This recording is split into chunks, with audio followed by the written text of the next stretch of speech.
Mami! Magluto ka na. Dito. Ayan o, anong oras na? Tapos, bakit? Di pa tayo kumakain. Talaga? Ikaw, nakaupo ka lang dyan. Ikaw magluto dito. Bigas.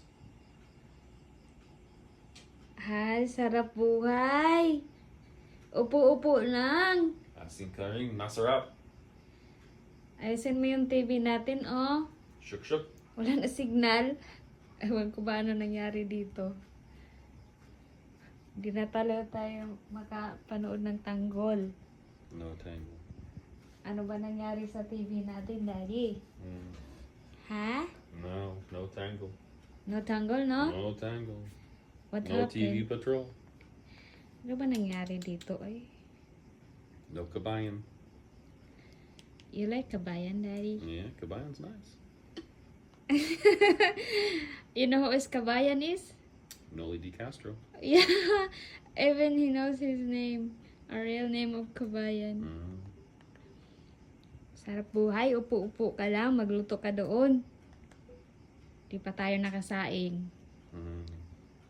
Kasi naayos ko pa yung TV, ano nangyari dito, wala signal. Yung antena ata nito ang may diferensya. Oo, magluto ka na doon. Makaluto na na.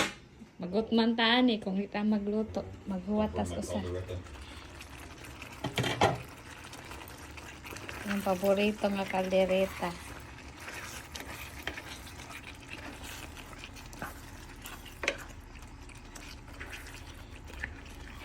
Joke lang guys, ininit ko lang tong ulam namin kagabi.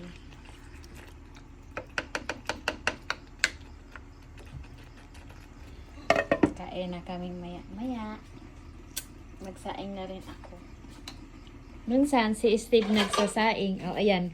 Tignan nyo guys kung anong gagawin ni Steve. Maglalagay siya ng mga plato. Eh wala pa nga, hindi pa luto yung kanin.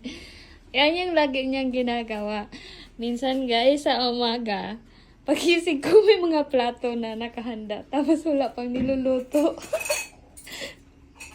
Nakahanda na yung ganyan. May mga kutsara. Tapos, yan.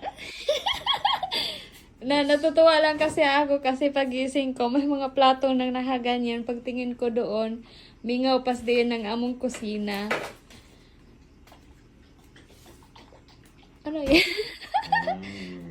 Okay. Bye-bye, guys!